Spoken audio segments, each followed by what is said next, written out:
Pronto, iniciamos a gravação, sejam todos bem-vindos. Camelinha, Levi, Enzo, os outros eu já falei, Ana. Antes da gente iniciar a aula, eu queria só repassar aqui alguns avisos importantes. Na próxima quinta-feira, depois de amanhã, nós faremos uma revisão para a prova, tá certo? Vendo aí os conceitos que eu vou cobrar na prova. Lembrando que a matéria eu já passei, mas não custa passar de novo aqui.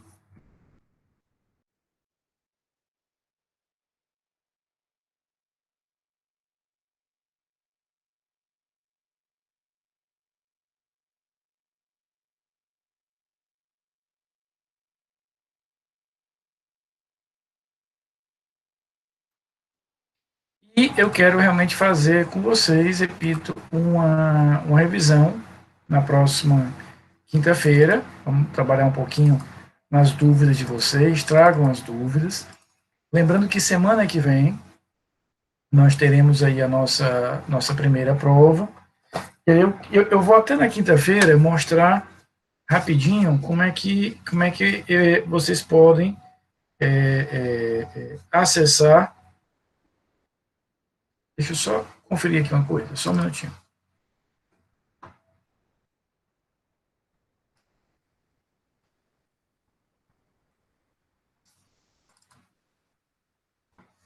Só para eu passar aqui com mais precisão a matéria da prova. Estou aqui com uma duvidazinha.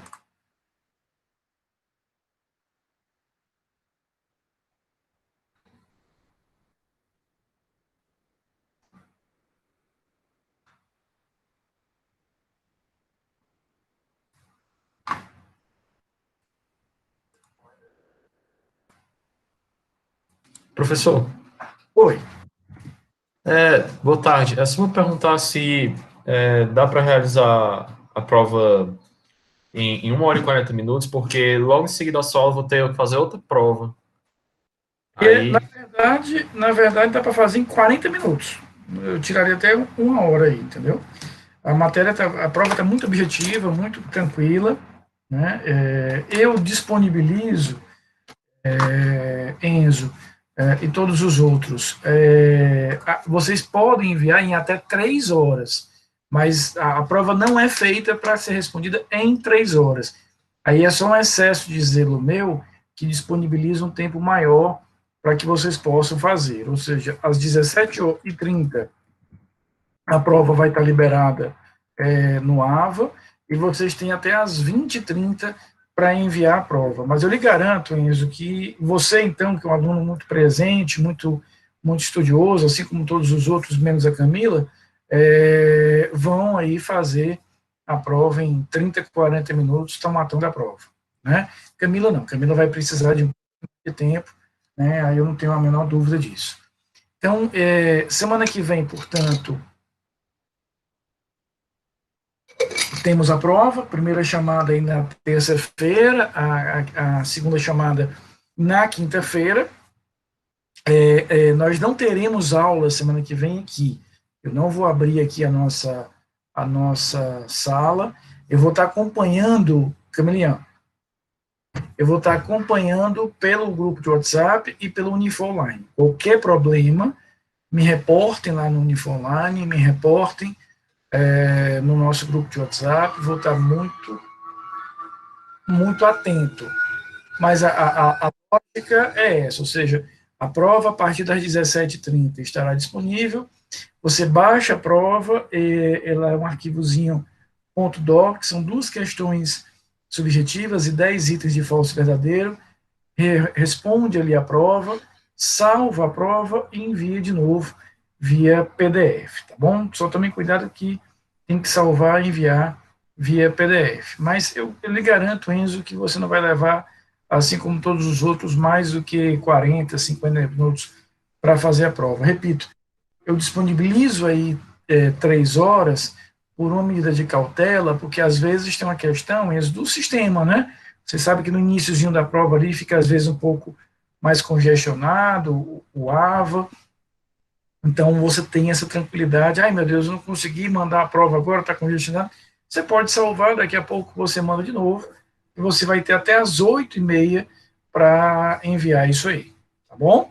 Então, a matéria é essa que eu passei para vocês, inquérito, princípios, sujeitos e sistemas processuais. Quinta-feira agora a gente faz uma revisãozinha, semana que vem não temos aula, vocês se dedicam à sua prova, quem fizer a primeira chamada na quinta-feira está liberado. Quinta-feira é a segunda chamada nos mesmos horários, a única diferença é que a segunda chamada são 4 questões subjetivas, e aí a gente, na outra semana, pós-prova, a gente volta a se encontrar aqui para seguir com a matéria, tá bom? Exato, inquérito, princípios, sujeito sistemas processuais. Aquele detalhezinho que nós vimos, sistema acusatório, sistema inquisitorial, tá, Beatriz? Mas eu insisto, qualquer problema na hora da prova, eu vou estar sempre muito atento. Eu acho que a melhor forma de nós nos comunicarmos é pelo grupo de WhatsApp. Eu tenho certeza que não terão nenhum problema, mas eventualmente alguma coisa que tenham aí, é só me buscar lá no Zap que a gente se comunica, tá bom? Eu quero ver com vocês hoje a continuação daquilo que nós começamos a ver na última quinta-feira, que foram aquele cardápio de procedimentos incidentais que nós estudamos. Lembra daquela ideia que a gente desenvolveu, né, Beatriz, na quinta-feira, de que essa matéria funciona como uma espécie de caixa de ferramentas que o Código de Processo Penal nos dá para utilizarmos em situações específicas, em situações pontuais. A gente vai trabalhar para aquele determinado incidente ser resolvido através desse determinado ferramental próprio. Pode ser, repito, como eu conversei na última aula, Enzo, que você passe por todo o processo e não utilize nenhuma dessas ferramentas, não haverá nenhum problema. Mas, em acontecendo ali algo, você tem isso. Nós vimos as questões prejudiciais, vimos as exceções. Hoje, você só viu, Enzo, a gente vai começar através de outras ferramentas, que são ferramentas mais simplificadas, mais herméticas para isso. Diga isso. Professor, é só para perguntar ao senhor a respeito daquele caso que está sendo julgado pelo Supremo Tribunal Federal a respeito da suspeição do ex-ministro Sérgio Moro, né, no processo penal envolvendo o ex-presidente. O senhor tem como tecer um breve comentário a respeito desse tema? Tenho sim, Enzo. Veja, os comentários que eu posso fazer são comentários de quem não estudou o processo. Assim, é diferente de você ter lido ali o processo e etc. Mas, claro que a gente pode comentar aqui. Eu acredito, na verdade, se você analisar toda a Operação Lava Jato como um todo, né, desde o seu nascedouro até praticamente agora ela encerrada, né, por vários motivos, tanto pelo desmonte da organização interna da Procuradoria-Geral da República, como outros expedientes. Eu vou dividir aqui meu comentário, Enzo, em algumas partes, né? Se você analisa uma operação que constantemente é referida como uma espécie de paradigma para a Lava Jato, que é a Operação Mãos Limpas, que foi desenvolvida algumas décadas atrás na Itália e foi responsável pelo enfrentamento, desorganização parcial de alguns grupos mafiosos, né? Vocês são, obviamente, muito mais jovens do que eu, mas não acompanharam isso, mas devem ter ouvido falar dessa operação Mãos Limpas. Foi uma grande operação judicial na Itália, que mirava ali a máfia, mas acabou acertando uma série de outros elementos políticos, policiais, até mesmo juízes. 2 dos juízes que estiveram à frente da Operação Mãos Limpas foram mortos pela máfia, atentados. O modelo processual italiano é diferente do nosso modelo, Enzo, porque no modelo italiano a carreira do Ministério Público e a carreira da magistratura estão muito próximas, tanto é, Camilinha, que eu posso começar como promotor, no meio da carreira passar a atuar como juiz, e depois voltar. É muito diferente da estrutura brasileira, que nós temos instituições completamente separadas, né? Esse aspecto é muito importante para a gente estudar os desdobramentos da Lava Jato. Então, a Lava Jato foi sendo construída durante esses anos, seguindo um pouco o paradigma que era essa operação italiana da Operação Mãos Limpas. Por que eu estou fazendo esse paradigma e estou começando por aqui, Enzo?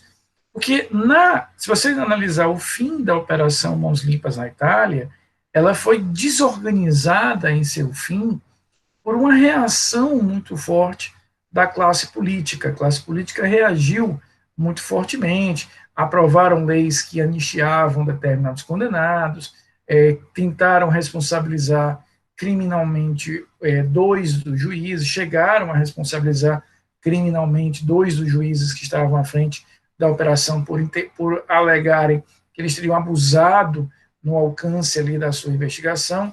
Entendeu o paralelo? Ou seja, que haveria um movimento da classe política e de alguns setores da sociedade contra a Operação Lava Jato, era previsível para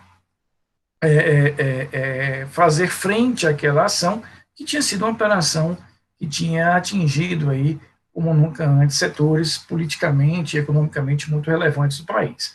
Então, não é do todo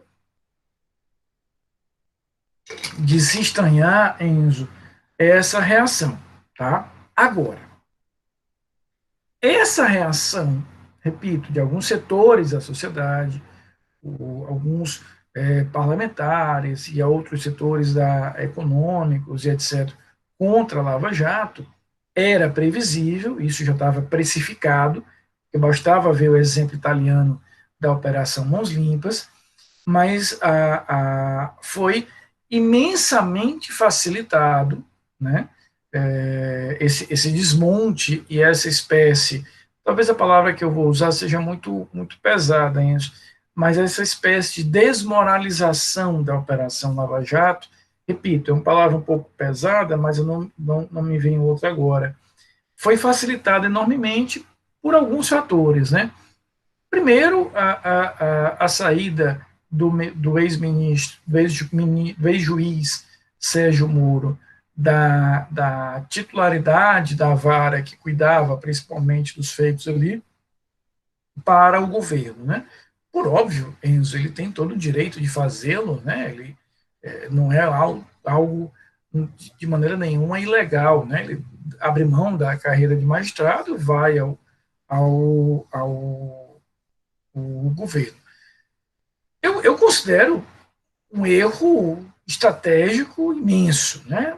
Mas eu não sou a melhor pessoa para julgar isso, Enzo, porque eu realmente não tenho nenhuma, zero. Camila, que me conhece há muitos anos, eu não tenho nenhuma habilidade política, né? Zero. Eu não consigo me imaginar, cara, em 30 segundos dentro de um ambiente político. Minha vida toda foi pautada por atuação técnica e rigorosamente técnico, e é o que eu sei fazer. Não consigo me ver com esse ambiente. Admiro quem o faz, a política é muito importante na sociedade moderna, mas eu não tenho essa habilidade. Ele resolveu que valeria a pena. E aí, nesse caso, ele colaborou imensamente para fortalecer um movimento que já existia e iria ganhar cada vez mais corpo, a exemplo, repito, do que aconteceu na Itália, que é a desconstrução da operação. Depois disso, vieram aí à baila aquelas trocas de mensagem entre os procuradores e o juiz, né, e então o juiz Sérgio Moro, que me parece, eu não vou aqui, Enzo, seria leviano da minha parte dizer que aquelas mensagens demonstram que havia um conluio entre o MP e o juiz. Não sei, eu tenho dúvida se era uma coisa tão arquitetada, tão montada para isso. Mas foram de uma imprudência tremenda, né? E aí vem a minha crítica mais talvez ácida em relação a tudo isso, provocada aí pela sua pergunta. A gente tem que entender que vaidade muitas vezes gera arrogância, e a arrogância, Levi, e a burrice, elas estão muito próximas, né? Quando eu sou extremamente arrogante, eu não vejo com tanta cautela todas as variáveis daquele determinado cenário e acabam realizando atos estúpidos. Então, eu acho que houve ali um certo empavonamento daqueles que conduziam aquela operação, e isso fez com que eles trocassem mensagens inadequadas e etc. Agora, eu não compro ainda, Enzo, que tenha havido propriamente uma suspeição. Eu tenho dificuldade de imaginar isso. Por exemplo, a decisão de ontem do ministro Fachin, que anula os processos do ex-presidente Lula por reconhecer uma incompetência da 13ª Vara Federal de Curitiba, porque ela não seria competente, porque teria havido aí um exagero na aplicação das regras de conexão, me parece, Enzo, tecnicamente muito correta.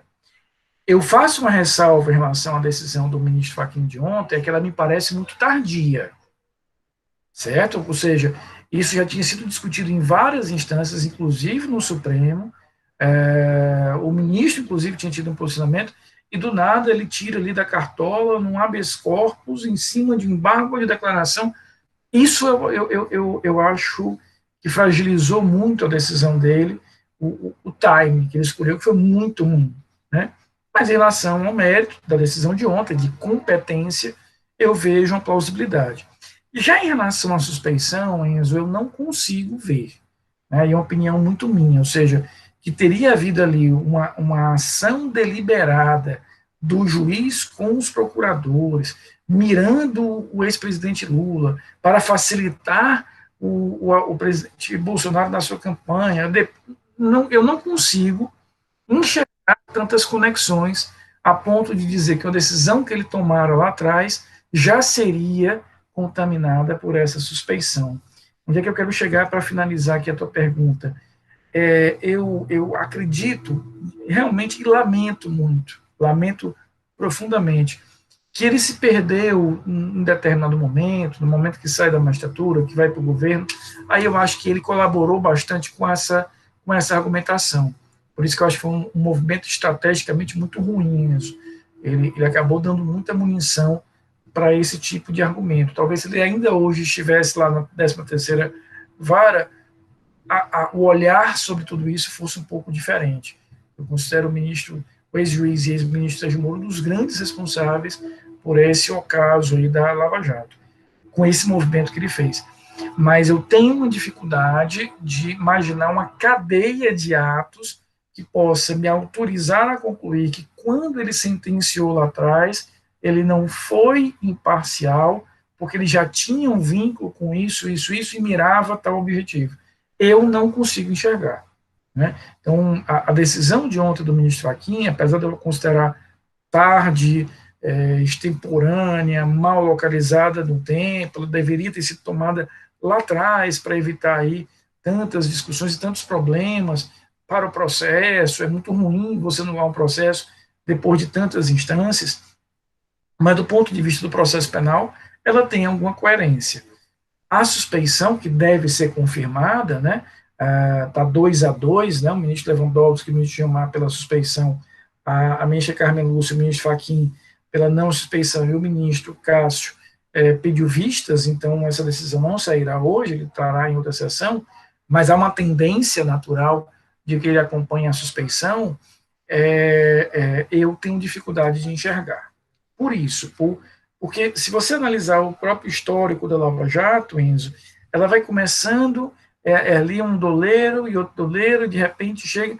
Ou seja, para você imaginar, Camila, que houve todo um movimento coordenado, né, de parcialidade, de suspeição, a ponto de macular a isenção daquelas decisões, eu tenho dificuldade de enxergar. Eu concordo que houve uma vaidade, que houve uma imprudência, que aquelas comunicações entre o juiz e o MP foram inadequadas, ele deveria ter se resguardado mais, sobretudo com a magnitude do processo que ele tinha nas mãos.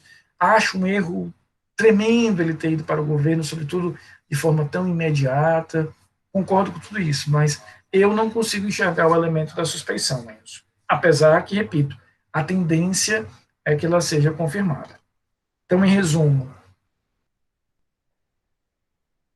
todo esse movimento aí de desconstrução da Operação Lava Jato estava no meu radar já há muito tempo, bastava conhecer a operação Mãos Limpas, mas o que me surpreendeu, Enzo, e todos os outros, foi a velocidade com que esse processo de desconstrução foi feito e com a grande participação dos próprios membros da operação, quer do Ministério Público, quer o ex-ministro, ex-juiz Sérgio Moro.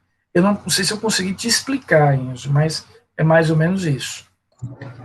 Perfeito, professor. Deu para sanar muitas dúvidas, viu? Muito obrigado. Tá bom? Agora, assim, com a ressalva de que eu realmente não conheço, talvez vendo ali o teor das conversas na íntegra, a gente consiga chegar a alguma conclusão.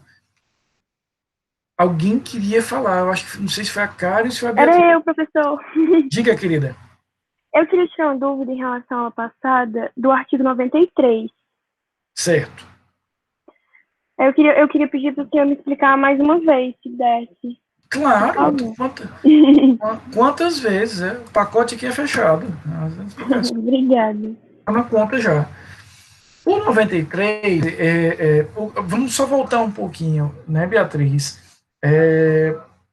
As questões prejudiciais são aquelas questões que eu preciso enfrentar e resolver antes de resolver o mérito. Por quê? Porque elas podem, de alguma forma, prejudicar, influir naquele determinado mérito. E aí o código aqui, nos artigos 92 e 93, ele separa essas questões em dois grupos, em duas categorias. Uma em que ele impõe a suspensão, é como se ele dissesse, não dá para seguir em frente, tem que suspender o processo penal, tem que parar esse processo penal enquanto a gente não enfrentar a questão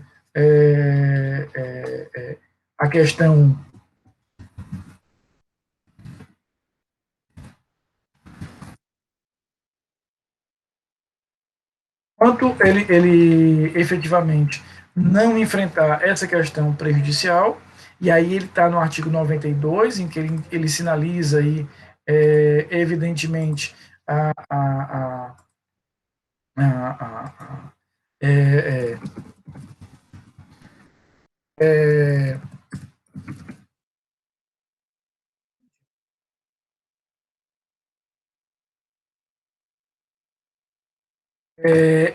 ele sinaliza que há determinadas matérias que precisam ser suspensas, que impõem a suspensão obrigatória do processo. Quais são? Aquelas que versam sobre o estado da pessoa. Então, por exemplo, se eu estiver discutindo na questão prejudicial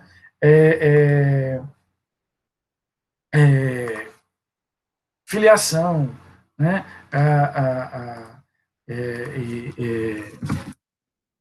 eu estiver discutindo filiação, se eu estiver discutindo, por exemplo, o casamento, se eu estiver discutindo a própria relação de matrimônio, é sobre o estado da pessoa, aí eu tenho que suspender o processo penal, essa questão prejudicial impõe a suspensão do processo penal enquanto ela é resolvida, porque ela pode ter um impacto muito forte. No 93, ele vai dizer o seguinte, que se aquela questão prejudicial versa sobre matérias distintas, diferentes dessa matéria do estado da pessoa, aí eu tenho a decisão de suspensão não na mão do julgador penal, ou seja, o julgador penal é que vai tomar a decisão se vale a pena parar todo o processo penal enquanto se resolve a questão lá no juízo tributário, no juízo administrativo, no juízo ambiental, no juízo civil, ou se ele pode tocar o processo e para apenas na hora da sentença. Então, a diferença do 93 para o 92, que no 93 a suspensão do processo se torna facultativa, enquanto no 92, tratando a questão prejudicial por uma questão necessariamente envolvendo o estado da pessoa, ela vai impor de forma compulsória a paralisação, a suspensão do processo penal. A diferença de um para outro é só isso. Queridos, os procedimentos que nós vamos estudar hoje... Obrigada, professor. De nada, querida, eu queria agradecer a pergunta. Ficou claro mesmo? Ficou sim, está tranquilo agora. Obrigada. Show. A gente vai ver outros procedimentos hoje, que são procedimentos, Levi e Karen, bem mais simples do que o procedimento da aula passada. primeiro deles é o conflito de jurisdição. O conflito de jurisdição, ele ocorrerá quando eu tiver aí dois ou mais juízos que se considerem competentes ou se considerem incompetentes. Então, o conflito de jurisdição, Enzo, ele ocorre quando uma unidade judicial, um juízo e outro estão em conflito. Por quê? Porque ambas as unidades judiciais entendem que aquele determinado processo é de competência dela, ou ambos entendem que aquela determinada matéria não é de competência dela. Então, por exemplo, imagina que eu seja juiz de uma vara criminal. Aí chega lá na minha vara uma ação penal propondo o processamento de um determinado réu, Karen, pelo crime de latrocínio, roubo qualificado pelo resultado morte. Quando eu recebo, quando eu analiso aquela determinada denúncia, que vejo ali os elementos de informação que estão nos autos, eu digo, opa, isso aqui não é latrocínio, não. Isso aqui claramente é um homicídio. Aí eu pego esse processo, Levi, e encaminho para uma vara do júri. Chegando lá na vara do júri, a Maria Eduarda, juíza da vara do júri, diz, não, Rafael aqui está doido, né? Aqui claramente a gente tem um roubo qualificado pelo resultado de morte, eu não sou competente para tratar disso. Veja, eu considero que é um homicídio, portanto eu não teria competência. Minha colega Maria Eduarda, juíza de uma vara do júri, entende que é de fato latrocínio e que ela não teria competência. Os dois aqui estão se considerando incompetentes. O que é isso? Conflito de jurisdição. Nesse caso, um conflito negativo. O conflito negativo, Camilinha, é quando nenhum dos dois quer o problema. O conflito positivo é quando os dois querem o problema. Né? É fácil a gente imaginar isso. Ou seja, se eu tenho um determinado fato em que tanto a vara criminal acha que é competente, como a vara do júri acha que é competente, eu estou diante de um conflito positivo. Agora, se nenhuma das duas quer o trabalho, quer o problema, quer o processo, estou diante de um conflito negativo. Então, aqui é diferente da exceção de incompetência, porque na exceção de competência eu estava tratando, Larissa, apenas com um juízo. Estava dizendo, olha, juízo X, o senhor não é competente. No conflito, são dois juízos em conflito. Como diz aí o artigo 114, quando duas ou mais autoridades judiciárias se considerem competentes ou incompetentes, positivo ou negativo, para conhecer do mesmo fato criminoso, quando entre elas surgir controvérsia sobre unidade de juízo, junção ou separação de processos. E aí eu vou precisar desempatar essa história. Porque, veja, Stephanie, enquanto eu não desempatar, aquele processo vai ter um problema. Ou porque ninguém assumiu o processo, ou porque os dois querem assumir. Dois capitães afundam um navio, mas também nenhum capitão afunda o navio. E aí a formulazinha para saber onde é que eu desempato isso, Beatriz, é simples. Você tem dois juízos aqui brigando. Quem é que vai desempatar essa história e decidir e declarar de quem é, de fato, a responsabilidade, de quem é, de fato, a competência? Fácil. Você vai procurar aqui, Enzo, olhando para cima, qual é o tribunal comum, o tribunal de interseção entre os juízos que estão brigando. Então, veja, imagina que um juiz da 4ª Vara Criminal da Comarca de Fortaleza e o juiz da 2ª Vara do Júri da Comarca de Fortaleza estejam em conflito. Ora, acima deles, eu vou ter o Tribunal de Justiça do Estado do Ceará. Ambos estão vinculados ao Tribunal de Justiça do Estado do Ceará. Logo, onde é que eu vou resolver o conflito? No Tribunal de Justiça do Estado do Ceará. Agora, imagina, Camila, que eu tenha um juiz da 4ª Vara Criminal da Comarca de Fortaleza, portanto, um juiz estadual vinculado ao Tribunal de Justiça do Estado do Ceará, e tenha um conflito com a 11ª Vara Federal. Ora, o juiz federal não está vinculado ao Tribunal de Justiça do Ceará, ele está vinculado ao Tribunal Regional Federal da 5ª Região. Logo, se eu subo aqui um grau, eu ainda não consegui encontrar um tribunal que seja comum aos dois. Qual será o primeiro tribunal comum aos dois? a briga de um juiz estadual com um juiz federal? Lá o STJ. Então, veja, caberá ao STJ desempatar essa questão e dizer, não, essa matéria aqui, esse determinado tipo de crime, quem vai julgar é o juiz estadual lá do Ceará. Quem vai julgar é o juiz federal lá do Ceará. Então, a solução é muito simples. Quem vai desempatar, quem vai encontrar uma solução para esse conflito é o primeiro tribunal que seja comum, ou seja, o primeiro tribunal de interseção entre os conflitos, entre os órgãos conflitantes. Imagina, por exemplo, Alexandre, um conflito entre um juiz estadual do Ceará e um juiz estadual do Piauí. Isso é muito comum na região de fronteira, e às vezes você tem um crime que começou de um lado do estado, avançou para o outro lado. Ora, o juiz do Piauí está subordinado ao TJ Piauí, o juiz do Ceará ao TJ Ceará. Onde é que vai existir aqui o ponto de interseção? Onde é que vai existir aqui o ponto de comum? Também lá no STJ. Então, sempre quem resolve a competência no caso do conflito é o juiz que seja competente, o tribunal que seja comum para ambos os conflitantes. Agora, esse conflito vai resolver apenas, Stephanie, a questão da competência em si. Ele não vai julgar o crime, ele só vai decidir qual daqueles dois que estão dizendo que ambos são competentes ou ambos são incompetentes devem efetivamente tratar de processar e julgar aquele determinado fato. Está claro isso? E quem é que provoca isso? O próprio juiz, que está em conflito, ou uma das partes. Então, deixa eu voltar àquele determinado caso. Foi oferecida uma denúncia por roubo qualificado pelo resultado morte. Eu, juiz da 4ª Vara Criminal, Camila, olho para aquilo ali, Camilinha, e digo, não, isso aqui não é latrocínio, não. Isso aqui claramente é um homicídio. Mando redistribuir para uma das varas do júri. Cai lá na 2ª Vara do júri, cuja juíza é a doutora Maria Eduarda.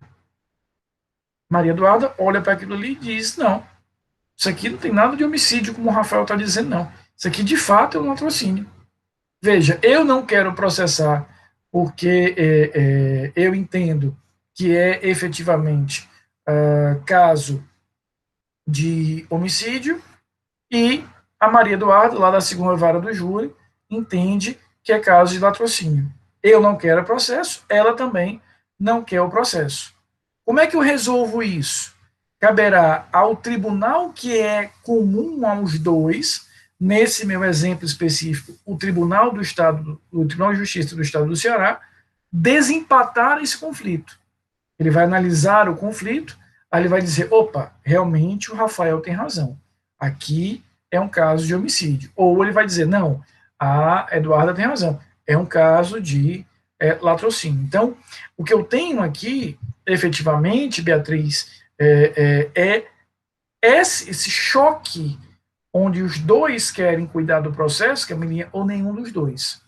Então, vou ter que levar a uma instância superior, a um tribunal, para que aquele tribunal possa dizer quem é o dono do processo. O tribunal, repito, não julgará o crime, ele decidirá apenas quem é que eu tenho que tomar por dono do processo. Ficou claro? Deu uma clareada agora? Professor. Oi. Só uma dúvida.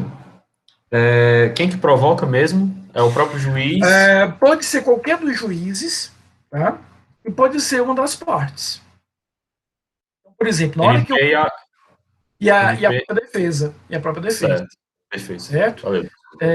Então, por exemplo, na hora que chegou lá no caso na Maria Eduarda, lá na 2ª Vara do júri, ela pode dizer, não, eu não acho que o Rafael tenha razão, na verdade era para estar com ele esse processo, mas eu não vou nem devolver para ele, que eu sei que ele não vai receber, vou mandar logo para o tribunal resolver. Então, por exemplo, ela provoca efetivamente o conflito. Beatriz, esse inciso 2º, ele vai ser aplicado naqueles casos, por exemplo, de conexão ou continência. São casos que aconteceram muito na Lava Jato, exatamente essa grande discussão da competência, ou seja, eu deveria concentrar naquele juízo de quem é a competência, de uma vara de Curitiba ou de uma vara do Rio de Janeiro, Mas por quê? Porque eu tenho ali relações de conexão e continência. Aí pode ser que os dois considerem que aquele processo deve ficar com eles, caberá a um tribunal comum julgar isso. Né? Então, no inciso primeiro, ele está tratando no 114 de um único fato, em que os dois são consideram-se competentes ou não.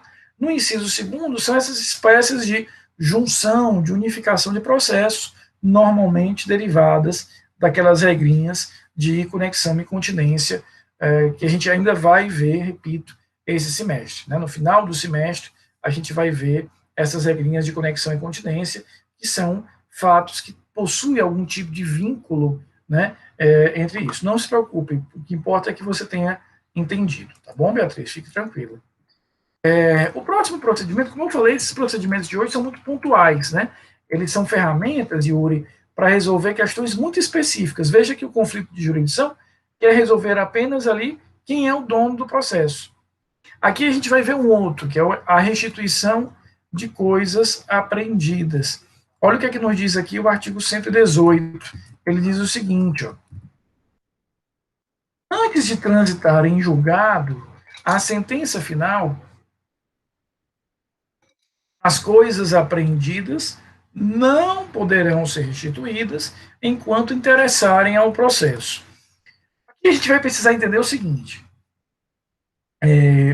o juiz criminal, ele tem a capacidade de ir até o patrimônio daquela pessoa e buscar e aprender coisas.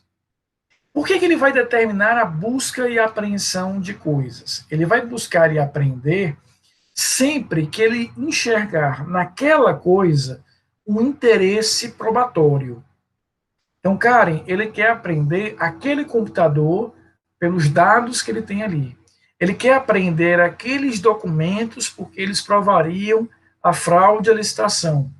Ele quer aprender aquele carro para investigar se foi com aquele carro que foi realizado aquele determinado roubo. Então, a busca e a apreensão, ela é uma prova que eu vou ingressar no patrimônio daquele indivíduo, vou retirar aquele patrimônio, aquele bem, aquela coisa do acesso direto daquele determinado réu, para, sobre a coisa, produzir uma prova. O que está nos dizendo aí o artigo 118? Ele está dizendo o seguinte, olha, em regra, enquanto durar o processo, a coisa deve permanecer apreendida. Mas enquanto durar o interesse sobre aquela determinada coisa. Então, em geral, essas coisas apreendidas não serão perdidas no final do processo. Elas serão devolvidas no final do processo. Mas existe uma fórmula, que é o procedimento de restituição de coisas apreendidas, onde eu posso apresentar um pedido para que aquele determinado delegado ou juiz restituam aquela coisa. Para isso, eu vou precisar provar dois requisitos. Eu vou precisar provar a propriedade mais a ausência de interesse. Vou explicar isso de uma outra forma. Ana, Yasmin, Karen, todos os outros.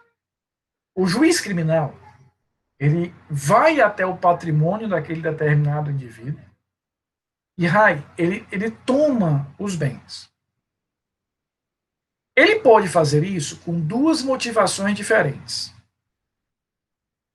Primeira motivação, Camilinha, ele quer aquela coisa porque ele quer produzir uma prova. Esse exemplo que eu falei agora. O computador, os documentos lá da licitação, os contratos. Tá? Mas ele também pode fazer essa apreensão porque ele já está antevendo que aquela coisa vai ser perdida. Por quê? Porque é uma coisa ilícita, porque é uma coisa, Beatriz, que eu fui comprar com o produto do crime. Então imagina, eu comprei um iate, eu comprei uma fazenda, eu comprei um avião com dinheiro desviado da prefeitura. Aquela coisa em si, ela não é ilícita. Aquele avião não é um ilícito. mas ele é derivado de uma grana ilícita. Então, no final do processo, ele vai ser perdido.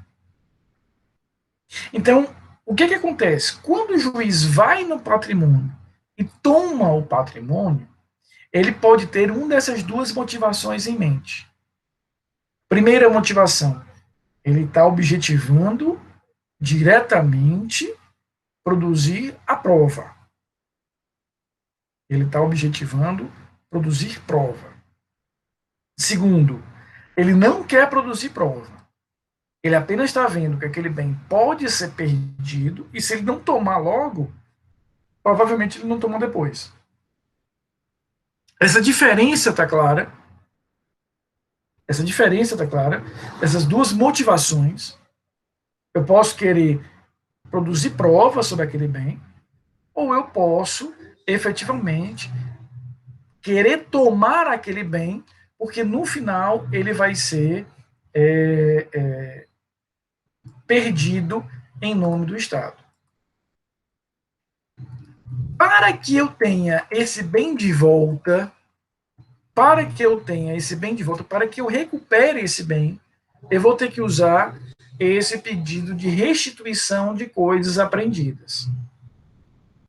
E o que eu preciso provar nesse meu pedido de restituição de coisas apreendidas? Esses dois elementos. Eu preciso provar que aquela coisa é minha. Então, eu tenho que provar, Camila, a propriedade daquele carro, a propriedade daquele computador, a propriedade daquela joia. E, plus, tenho que provar que ela já não interessa mais para o processo. Então, o juiz só vai devolver aquela coisa, ele só vai restituir aquela coisa se ele perceber que ela de fato é sua e de que aquela coisa não interessa mais para o processo. Então, imagina que ele apreendeu um computador, extraiu ali os dados do computador, espelhou aquele computador, produziu toda ali a prova que ele queria. Ele pode perfeitamente entender que já não precisa mais daquele computador e ele te devolve. Mas como é que ele vai te devolver? Porque você vai apresentar um pedido chamado restituição de coisas apreendidas. Que você vai dizer, olha, senhor juiz, esse computador é meu e o senhor não tem mais o que fazer com ele. Tá claro até aqui? Porque eu vou jogar agora um outro variável. Tá claro? Professor, Oi. só para deixar claro, isso aí ele só pode alegar quando for uma busca e apreensão feita para produzir prova, não é isso? Por quê? Porque na hora que ele tomou, estou usando aqui uma linguagem mais direta, né, Enzo?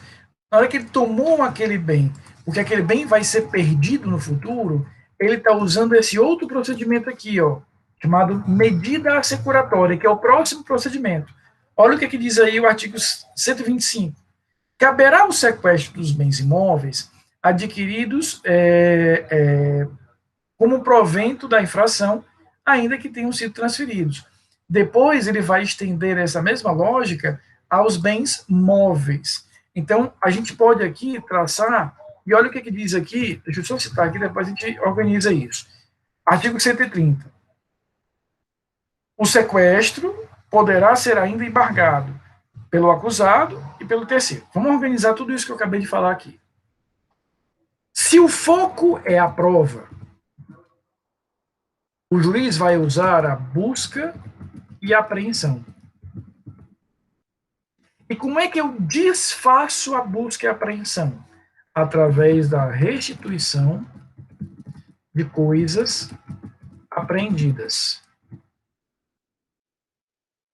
Agora, se o foco é o bem ser ilícito,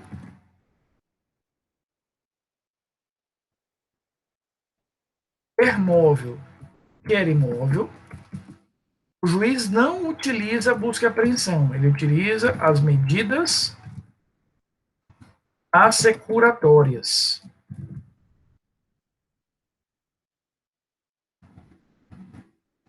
Ou seja, ele utiliza o sequestro.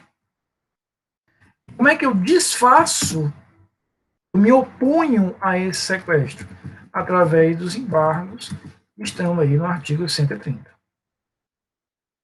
Então, veja que são ferramentas em paralelo, Enzo, se o foco do juiz é ir lá e tomar efetivamente aquilo ali, porque ele quer produzir uma prova, ele faz a busca e apreensão.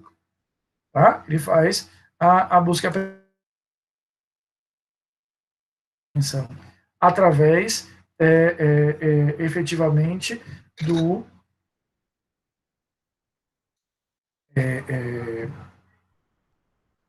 processo de restituição de coisas apreendidas, em que eu vou ter que provar ao juiz que a coisa é minha e que ela já não tem mais nenhuma importância, nenhuma relevância, nenhum interesse para o processo.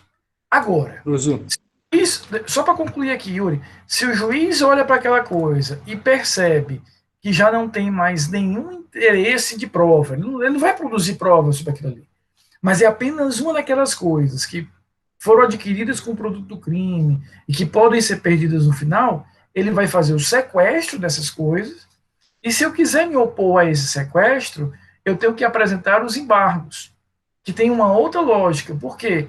Porque aqui não se trata realmente de utilizar aquilo como prova, mas eu vou ter que provar nesses embargos, por exemplo, que aquela coisa não tem nada a ver com o crime que eu pratiquei, foi aquela fazenda, aquela casa, aquele carro, é algo que eu tinha antes de ir para o serviço público, por exemplo, portanto, não foi decorrente do crime de licitação que eu cometi, foi algo que eu obtive em herança, e por aí vai. Diga, Yuri. O senhor respondeu já. É só a questão do como é que alegar a ausência de interesse, como é que poder provar isso. Porque, na verdade, no caso do sequestro, de onde é que vem o interesse? O interesse vem de que aquele bem tem uma origem lícita. O interesse é diferente da busca e apreensão, que é o interesse na produção da prova, em instrução, em informação. Aqui não. Aquele carro que você comprou, aquela fazenda, aquele avião, eu não quero produzir prova sobre ele. Não tenho o que provar com ele. Ele é apenas uma consequência da tua prática criminosa e, consequentemente, eu terei aí que dar uma bloqueada nisso para poder, repito, garantir que amanhã ele pode ser perdido a favor daquele determinado agente. Né? A Karen pergunta o seguinte, professor, quando tem um manual de busca e apreensão, depois que vai ser observada a natureza do bem, não é? Na verdade, Karen, quando eu ordeno a busca e apreensão, em teoria, a princípio, eu estou mirando na produção da prova. Quando eu quero tomar aquele bem porque ele tem uma origem ilícita, aí sim eu vou usar o mandado, não de busca e apreensão, mas o mandado de sequestro. Então, a princípio, quando eu lanço mão da busca e apreensão ou da medida securatória chamada sequestro, eu já tenho, em teoria, ali o objetivo claro. Eu já tenho, em teoria, o objetivo que eu quero. Agora, só para fechar mesmo essa ideia, é uma via de mão dupla, sabe, Karen? Eu posso começar com a busca e apreensão, estava mirando ali produzir apenas uma prova, ordenei a busca e apreensão, mas quando eu aprofundei a minha análise daquela coisa, quando eu fui olhar melhor aquela coisa, eu vi que, na verdade, aqueles carros que você tem, aquelas computadores que eu busquei aprendi, devem ser perdidos porque você os adquiriu como produto de crime. Né? Então, é possível isso. Tá claro até aqui? Nós vamos agora para os dois últimos procedimentos, que são os mais fáceis. Né? O penúltimo é um incidente de falsidade. Ele serve para que eu possa aferir, durante o processo, uma eventual falsidade de uma determinada prova. Rafael, eu não entendi nada. Explicaçãozinha ruim essa porra. Vamos para uma explicação melhor, Larissa. O processo está correndo.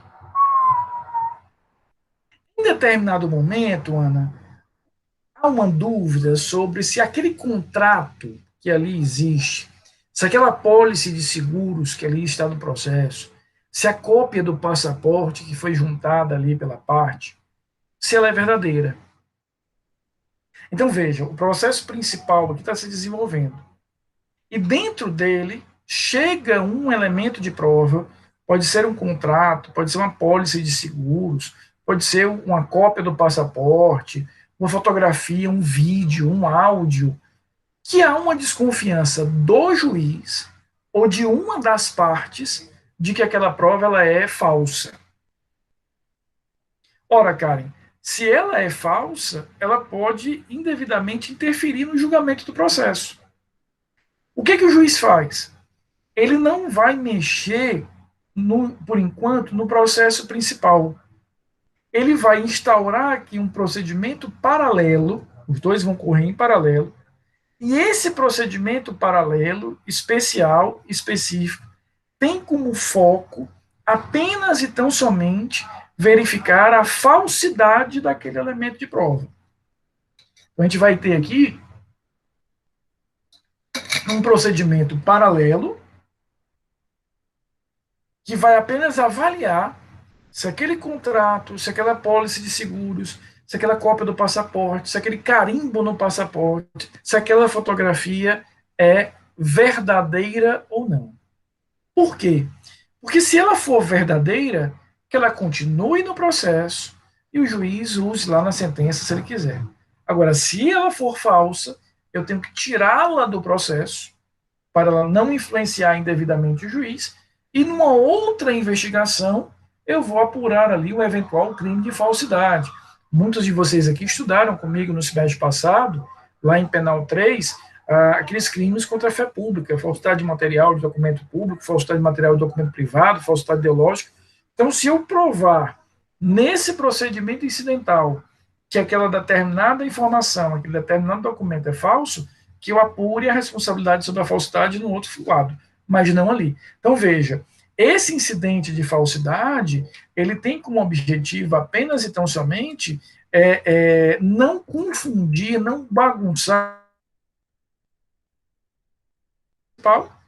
e, em paralelo, eu faço um corte, como se eu cortasse aqui uma parte da prova e trouxesse aqui para um outro elemento, para verificar se aquela prova ela é verdadeira ou não. Tá? E o último dos procedimentos incidentais, ou seja, desse ferramental específico, é o de insanidade mental, o incidente de insanidade mental. Diz aí o artigo 49. Quando houver dúvida sobre a integridade mental do acusado, o juiz ordenará de ofício a requerimento do Ministério Público, do defensor, do curador, do ascendente ou descendente, irmão ou cônjuge do acusado, seja esse submetido a exame médico legal. Então,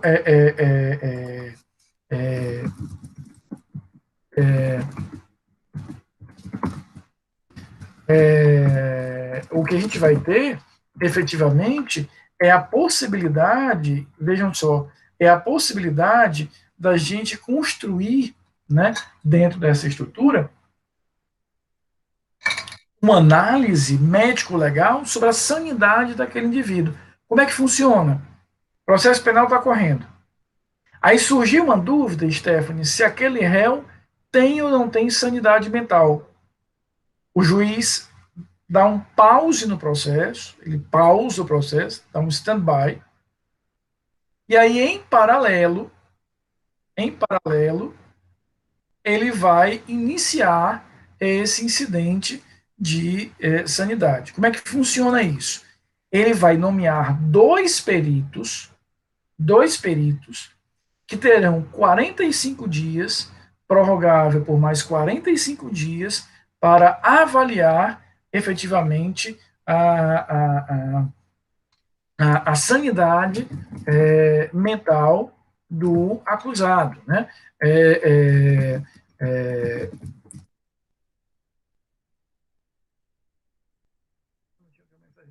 Lá do uniforme. O que a gente tem aqui? A ideia, né, de que ele para o processo principal, ele vai dar uma pause no processo principal para efetivamente ele ter ali condições de avaliar no processo paralelo, incidental, se aquele determinado réu tem ou não tem insanidade. Então, eu paro o processo principal e aí esses peritos terão 45 dias prorrogável por mais 45 dias para produzir essa conclusão. Vão produzir um laudo pericial dizendo se aquele réu é ou não é, são, né? E o processo penal é retomado. Por que ele é retomado? Porque aquela prova ali é uma prova séria, importante, técnica, mas não cabe ao perito julgar o processo principal. O processo aqui vai ser só na produção da prova. Volta para o processo principal e o juiz vai confrontar aquele laudo com todos os outros elementos de prova que ele tenha nos autos para decidir se ele pode ou não efetivamente declarar que aquele determinado réu tem uma questão de insanidade mental ou não tem, por aí vai. Então, veja, o objetivo, né, que a gente vai ter do incidente de insanidade é só e somente só aferir a eventual licitude. Muitas vezes Camila, é por isso que o juiz, para que ele autorize o início, ele tem que ter algum tipo de elemento ali que justifique que vale a pena fazer a investigação. Tá? Ele tem que ter algum tipo de elemento. Esse elemento pode vir da declaração de um psiquiatra particular, do comportamento que ele teve durante uma audiência. Ele tem que ter algum elemento que justifique essa dúvida. Ele não pode do nada, porque aí sim seria uma manobra simplesmente para atrasar. Diga, Camilinha. Rafa, no caso, esses incidentes, né, no caso, quando você vai verificar uma prova, se aquilo é verdadeiro ou não, eles usam, na verdade, para atrasar o processo, porque isso não dá insanidade mental, até que fala que o juiz vê se o cabo é doido ou não, né, na audiência. Mas esses dos documentos, a audiência em si, no caso, o processo em si, ele não para, é isso? Não para, ele vai seguir em frente, o juiz deve apenas parar na hora que ele for sentenciar, porque ele vai ter que verificar se pode ou não pode usar aquela prova. É por isso que no caso do incidente de falsidade, ele não ajuda tanto a atrasar o processo, porque o processo segue em frente. No incidente de sanidade, como a lei manda parar o processo principal, pode ser utilizado, se o juiz não tiver atenção na hora que delibera sobre aquilo ali, ele pode ser utilizado para retardar um pouquinho o processo, já que eu vou ter que parar o processo principal para que eu possa realizar aí a análise, né, de regularidade mental, de sanidade mental daquele determinado agente. Né? Professor. Oi. O juiz ele é responsável pela aplicação da medida de segurança? Ele vai decidir, né, sobre, eventualmente, vamos imaginar que ele teve ali o laudo é no sentido de que aquele réu tem, de fato, um problema mental, ele retoma o processo principal e, ao confrontar aquele laudo com as demais provas, de fato, ele concorda, né, com essa conclusão dos peritos, declara que aquele determinado réu incapaz do ponto de vista penal, né, ele declara essa incapacidade penal, aplica uma medida de segurança. Aí ele vai enviar isso para a vara de execuções penais, ou seja, a vara de execução penal, ela também terá a competência para realizar isso.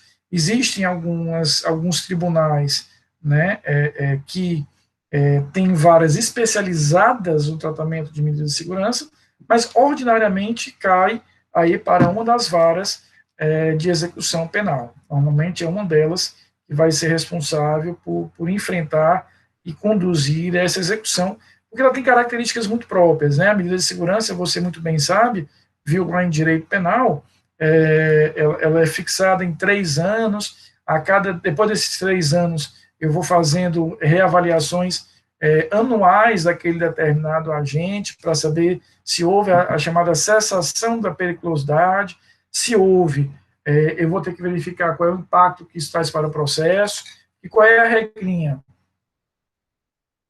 Se o cara já era insano na hora que praticou o fato, a absolvição indireta acabou. Mas se ele se tornou insano depois que praticou o fato, eu vou aplicar a medida de segurança, mas se ele ficar bom, o processo vai voltar a correr. Tá? Então, mas a administração dessa execução é feita preponderantemente por varas de execução. Mas, professor, essa execução seria tanto para a pena quanto para a medida de segurança? Aí vai depender da lei de organização judiciária daquele respectivo tribunal. Normalmente, eles têm na mesma vara a condução dos dois elementos. Normalmente. Né? Eu sei que em São Paulo existe uma vara especializada para medidas de segurança, mas isso é raro. Tá? Diga, Camilinha. Show, valeu, professor. Rafa, e em relação à questão dos bens a serem restituídos, né? No caso, o bem era meu e tal, me devolve e tal. E quando o bem realmente é ilícito e tal, o que é que o Estado faz com esses bens? Ele vai vender, né, esses bens e ele pode usar para restituir a vítima. Imagina, por exemplo, a vítima sendo a prefeitura, né, que foi lesada ali por aquele ato. Ele pode restituir, foi o que aconteceu em alguns casos na Lava Jato com a Petrobras. E se ele não tiver vítima a restituir, ou a vítima já tiver sido restituída, ele pode dar uma destinação filantrópica. Ou usar na própria estrutura do Estado. Ou seja, ele pode reservar, por exemplo, transformar aquele helicóptero num helicóptero da polícia, né, ou um helicóptero do IBAMA. Tá? Cara, é exatamente isso. Ou seja, se a doença for posterior aos fatos, ele vai aplicar a medida de segurança. Se ele ficar bom, aí ele volta a responder o processo. Mas se na época do fato ele já tinha aquela enfermidade, aí ele vai ser declarado inimputável, aplica essa medida de segurança, mas ele não sofre mais nenhuma consequência disso. Dúvidas? Queridos, repetindo, essa matéria é uma matéria que eu realmente acho importante que a gente veja, tá? Mas eu não vou cobrar na prova. Tá? Na quinta-feira, portanto, a gente faz uma revisão, eu vou mostrar onde é que está a prova lá no AVA, detalhes, tragam as dúvidas. Na semana que vem, as provas, portanto, a gente não tem aula aqui semana que vem. Qualquer coisa, fala comigo lá pelo WhatsApp, fala comigo lá pelo Unifor Online, e aí a gente só volta na outra semana. Tá combinado? Fiquem bem, se cuidem.